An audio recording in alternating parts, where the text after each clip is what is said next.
Hello, my friends. Welcome back to our nugget.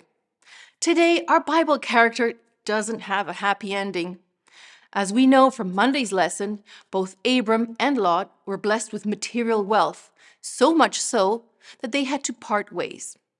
When it came time to choose where to go, Lot lifted his eyes and saw all the plain of Jordan, that it was well watered everywhere like the garden of the Lord. And Lot dwelt in the cities of the plain and pitched his tent even as far as Sodom. And Genesis 13, verse 13, clarifies immediately after describing Lot's choice of land. It says, "But the men of Sodom were exceedingly wicked and sinful against the Lord." As I read this, I can almost hear all the alarm bells going off.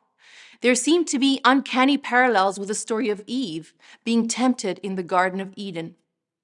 Genesis chapter 3 says that when the woman saw that the tree was good for food, that it was pleasant to the eyes, a tree desirable to make one wise, she took of its fruit and ate.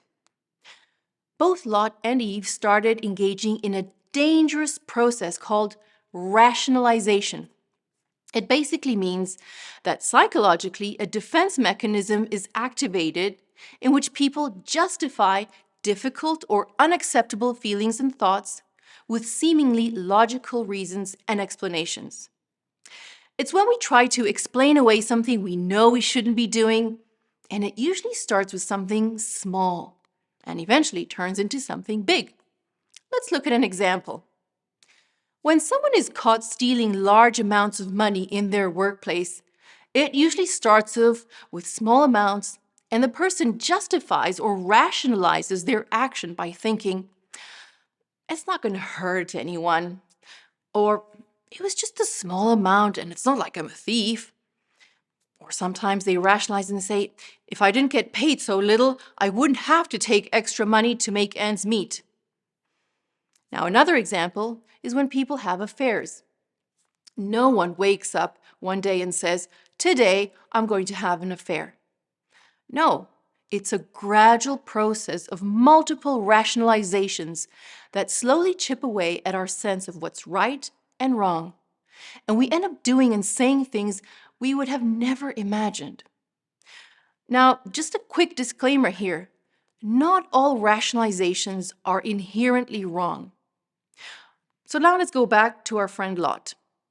I'm sure he rationalized why he chose the land near Sodom, why he moved into Sodom, why his daughters married Sodomite men, and other things.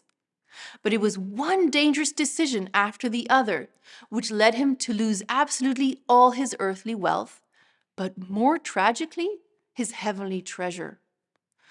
Lot's life did not end well, and he will forever remain in the books of history as an example of what not to do. So remember, be careful with the rationalizations that lead us away from God. And that is our nugget for today. I'll see you tomorrow.